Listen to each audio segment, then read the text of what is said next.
I can't wait for people to watch this video and realize, wait, I make these excuses all the time. If you're curious to find out what these are, stay tuned.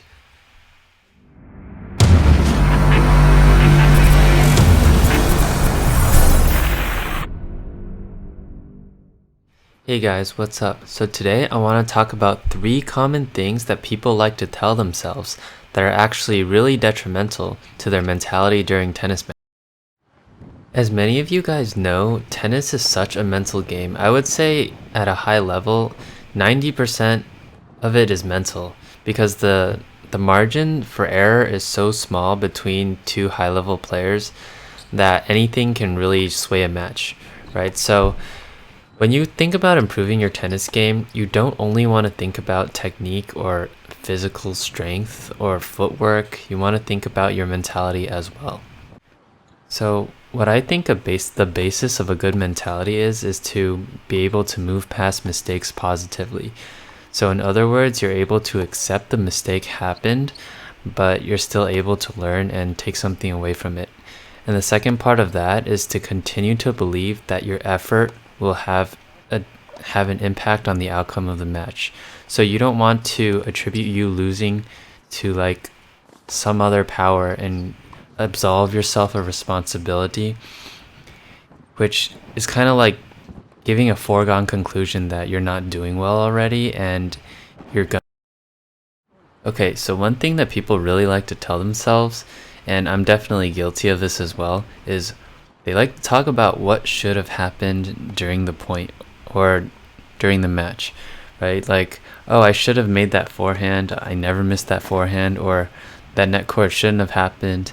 So by doing this, you're getting hung up about something that is in the past, and the possibility that you thought should have happened is no longer a possibility. So you're putting your energy towards something that is now irrelevant to actually helping you win.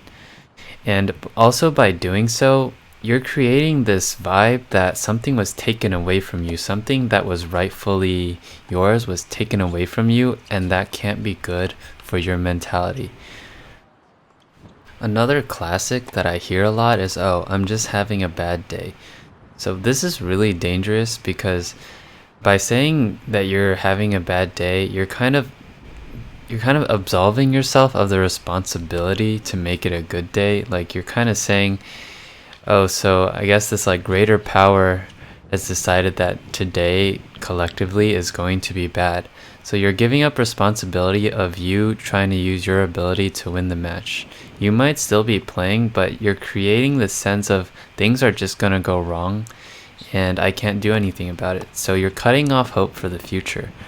Like I said before, it's really important to believe that your effort will start to bear fruit during the match, right? It'll have an impact on the match. So instead of saying I'm having a bad day, you can acknowledge that some unfavorable things have happened or you've made some mistakes, but then you can think about where to go from there. By saying it's a bad day, you're kind of attributing misfortune or whatever situation you're in to something that's out of your control by saying it's the day's fault, not really taking responsibility for the situation you're in. So in taking responsibility, that's the best way you can move on and try to improve yourself or improve the situation. The last thing I want to talk about is when people are saying, if I were playing my usual level right now, I would be winning. This is dangerous because you're looking at a hypothetical situation of what you think could be happening instead of assessing the current situation, which is the only reality, right? And you want to take what's happening right now and try to adapt your condition to the match. That's the best way you can move forward. Instead of putting your energy into being angry or negative that you're not playing as good as you think you should be playing. And that kind of goes back to my first point as well, right? By saying you're underperforming, but that you would be winning if you were playing your usual level, is kind of creating the narrative that, look, I would usually beat you, but you might beat me this time, but usually I'm better. So you're kind of already giving up on the moment and giving up on the current match. It might not feel exactly that way, but why give yourself the excuse in the first place? You might be looking toward the future for the next match, but you're looking at something that's not clear and that hasn't happened yet. The future isn't set and it's not real until it happens. So it's much better to put your energy into making this moment better than you think it could be. So now you guys know some of the common mental traps you can put yourself in. So what are some solutions, right? Let's ask ourselves whenever we think about something, is it relevant and practical, and will it actually help me during the match?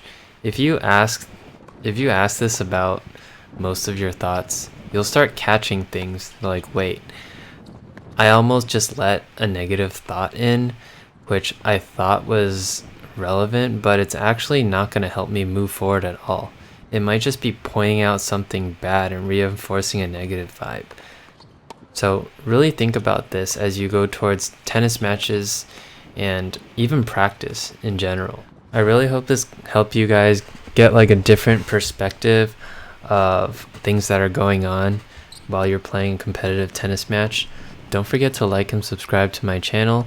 I always try to put out the best content I can, and hopefully you guys learn a lot. As always, have a good day and peace out.